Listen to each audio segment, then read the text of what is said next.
கோடிக்கணக்கான ரூபாய் முறைகேட்டு புகாரில் சிக்கிய டெல்லி உயர்நீதிமன்ற நீதிபதி யஷ்வந்த் வர்மாவுக்கு பதவி நீக்க தீர்மானத்திற்கு 200க்கும் மேற்பட்ட எம்பிக்கள் ஆதரவு தெரிவித்துள்ளனர்.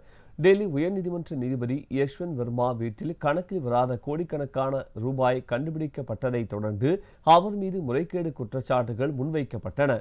இதையடுத்து அவரை பதவி நீக்கம் செய்ய கோரிக்கைகள் வலுத்தன. அரசியலமைப்பு சட்டப்படி உச்சநீதிமன்றம் அல்லது உயர்நீதிமன்ற நீதிபதியை பதவி நீக்கம் செய்ய குறைந்தபட்சம் 100 மக்களவை அல்லது 50 மாநிலங்களவை எம்பிக்கள் கையொப்பமிட்டு தீர்மானம் நிறைவேற்றப்பட வேண்டும்.